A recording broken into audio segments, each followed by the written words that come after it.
আসসালামু আলাইকুম। আজকে আমরা ম্যাগনেটিক কাপলিং সার্কিটের জন্য সিরিজ ইকুইভ্যালেন্ট সার্কিটটা শিখব।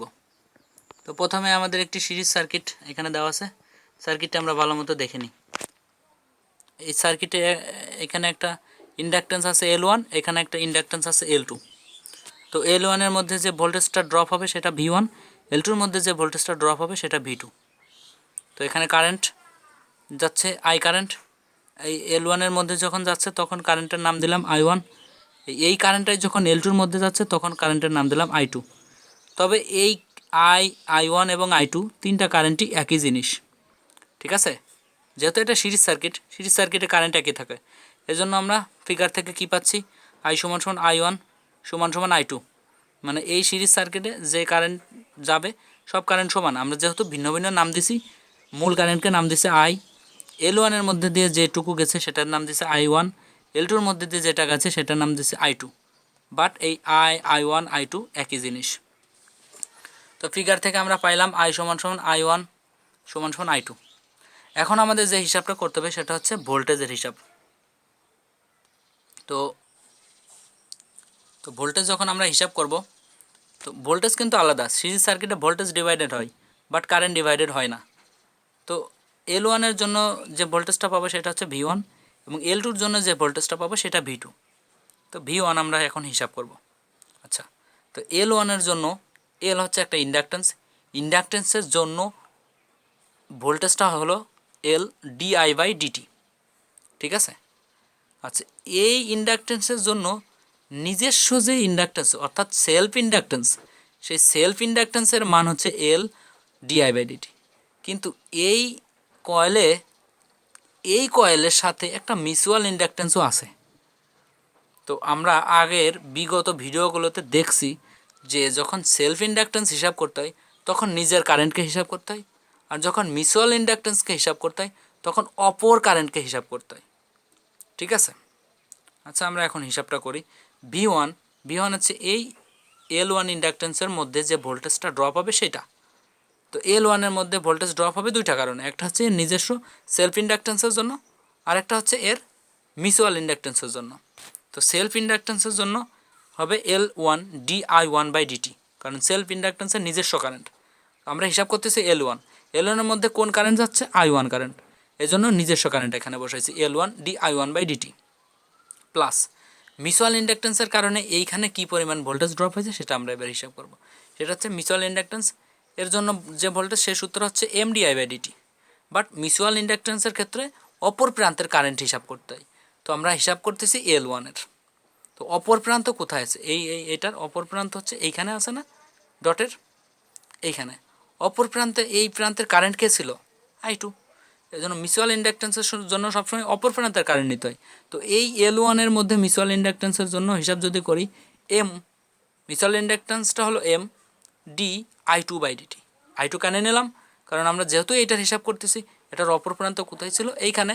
এই প্রান্তের কারেন্টের নাম ছিল I2, ঠিক আছে।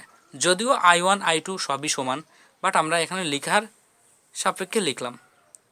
এখন আমরা V2 অর্থাৎ এই L2 ইন্ডাক্টরের মধ্যে যে পরিমাণ ভোল্টেজ ড্রপ হবে সেটা হিসাব করব। তো L2তে কীভাবে ভোল্টেজ ড্রপ হবে, L2 নিজস্ব সেলফ ইন্ডাকটেন্সের জন্য কিছু ভোল্টেজ ড্রপ হবে, আর কিছু ভোল্টেজ আছে এই মিউচুয়াল ইন্ডাকটেন্সের জন্য ড্রপ হবে। তো এর সেলফ ইন্ডাকটেন্সের জন্য ভোল্টেজটা হবে হচ্ছে L2 di/dt। যেহেতু সেলফ ইন্ডাকটেন্স সেহেতু নিজের কারেন্ট, তো আমরা L2 এর মধ্যে নিজের কারেন্ট কত ছিল, I2। এর জন্য সেলফ ইন্ডাকটেন্সের জন্য ভোল্টেজটা হচ্ছে L2 di/dt, ঠিক আছে। এখন এই L2তে মিউচুয়াল ইন্ডাকটেন্সের জন্য কতটুকু ভোল্টেজ ড্রপ হচ্ছে সেটা আমরা হিসাব করব। তো মিউচুয়াল ইন্ডাকটেন্সের জন্য ভোল্টেজের সূত্র কী ছিল, MdI/dt। বাট ওই আইটা হচ্ছে বিপরীত প্রান্তের কারেন্ট। আমরা যেহেতু এখানে L2 হিসাব করতেছি, তো L2 বিপরীতে কে আছে, এই যে এই মিউচুয়াল ইন্ডাকটেন্সের বিপরীত প্রান্ত কোথায়, এইখানে। এইটাকে L1 এর মধ্যে কোন কারেন্ট ঢুকতেছিল, I1। সো এইটার মিউচুয়াল ইন্ডাকটেন্সের জন্য আমরা যে কারেন্টটা পাবো সেটা পাবো I1।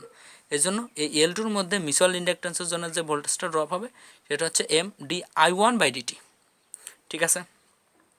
তো এই সার্কিটের মূল যে ভোল্টেজ ছিল সেটা ছিল V।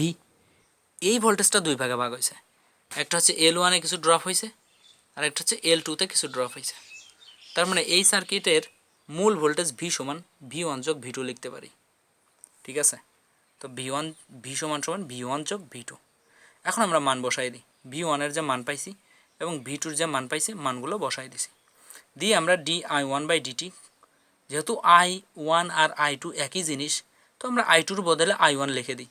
তার মানে এখানে সবগুলো di1/dt, যে এটাও di1/dt, এখানে I2-র বদলে I2 আর I1 যেহেতু সমান, তো I2 সমান I1 বসাই দিই, তো di2/dt, এটা di1/dt, এটা di2/dt, এটাকেও লেখা যায় di1/dt, তার মানে সবগুলো di1/dt।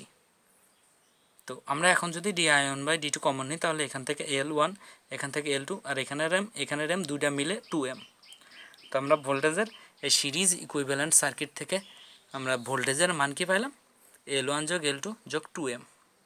মানে এইখানে যে কটা L থাকবে সব যোগ হয়ে যাবে, আর মিউচুয়াল ইন্ডাকটেন্সটা যে পরিমাণ থাকবে সেটা যোগ হয়ে যাবে। ঠিক আছে, তো এই মিউচুয়াল ইন্ডাকটেন্স সবসময় কিন্তু যোগ হয় না। আমি আবারও বলতেছি, মিউচুয়াল ইন্ডাকটেন্সটা সবসময় যোগ হয় না, মাঝে মধ্যে মাইনাসও হয়। কখন মাইনাস হয়, যখন চিহ্নে মিল পড়ে না। যেমন এই যে এখানে ডট টু কয়েল, এটাও ডট টু কয়েল, তো ডট টু কয়েল মিলে গেছে, এই জন্য এখানে প্লাস। যদি ডট টু কয়েল না মিলতো তাহলে কিন্তু এখানে মাইনাস হইতো। ঠিক আছে, তো এইগুলো আমরা পরবর্তীতে এক্সাম্পল করার সময় দেখব। তো আমাদের নর্মালি সিরিজ ইকুইভ্যালেন্ট সার্কিট থেকে আমরা এইটুকু পাইলাম। এখন এই সমীকরণকে যদি আমরা এই টোটালটুকুর বদলে এল ইকুইভ্যালেন্ট লিখি, তাহলে সমীকরণটা দাঁড়ায় ভি সমান সমান এল ইকুইভ্যালেন্ট di/dt। তো নর্মালি ইন্ডাকটেন্সের ভিতরে যদি আমরা ভোল্টেজ হিসাব করি, সেই ভোল্টেজের ইকুয়েশন আসলে দাঁড়ায় ভি সমান সমান এল di/dt। তো আমরা এইখানে ভি সমান সমান ইকুয়েশন পাচ্ছি কি, এই টোটালটুকের বদলে লিখতেছি এল ইকুইভ্যালেন্ট। তো ভি সমান সমান এল ইকুইভ্যালেন্ট di/dt, আর আমাদের মানে নর্মাল সূত্র হচ্ছে ভি সমান এল di/dt। তো আমাদের এই এলের বদলে এইখানে আমরা পাচ্ছি এল ইকুইভ্যালেন্ট। তো এল ইকুইভ্যালেন্ট কী পাচ্ছি, L1 যোগ L2 প্লাস 2M। তো প্লাস কেন পাচ্ছি, এখানে এই যে এটা ডট টু কয়েল, এটাও ডট টু কয়েল, তো এইটা মিল আছে এই জন্য এখানে প্লাস পাচ্ছি। যদি মিল না থাকতো তাহলে কিন্তু মাইনাস পাইতাম। তো আমরা ইকুয়েশনটাকে লিখে ফেলছি, ভি সমান সমান এল, ওইটুকুর বদলে লিখছি এল ইকুইভ্যালেন্ট, ভি সমান সমান এল ইকুইভ্যালেন্ট di/dt। তো এল ইকুইভ্যালেন্ট সমান L1 L2 প্লাস 2M।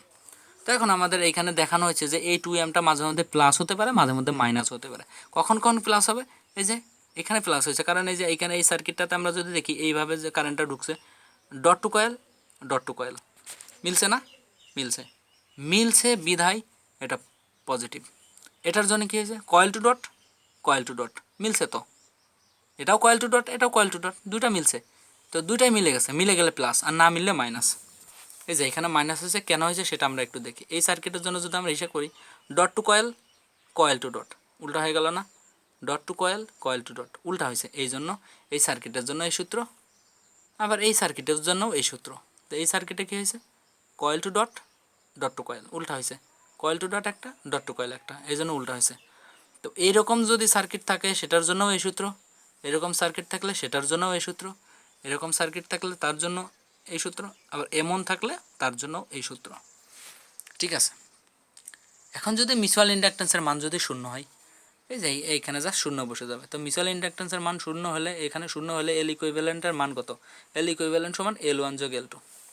এই যে মিউচুয়াল ইন্ডাকটেন্সের মান শূন্য হলে কোএফিসিয়েন্ট অফ কাপলিংও শূন্য হবে।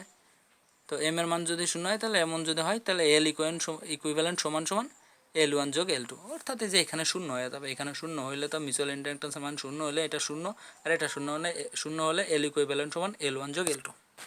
তো এটা ছিল আমাদের series equivalent circuit. Magnetic coupling সার্কিটের জন্য সিরিজ ইকুইভ্যালেন্ট সার্কিট, অর্থাৎ আমরা যখন কোনো এক্সাম্পল করতে গেলে যদি আমাদের এরকম সিরিজ কোনো সার্কিট এসে যায়, তখন আমরা এই নিয়মে সলিউশন করব। তো সেই ক্ষেত্রে এই সিরিজ সার্কিটের সূত্রটা হবে L1 যোগ L2 প্লাস 2M, এটা আসলে এল ইকুইভ্যালেন্টের মান হবে। তো আশা করি সবাই বুঝতে পারছেন, ধন্যবাদ।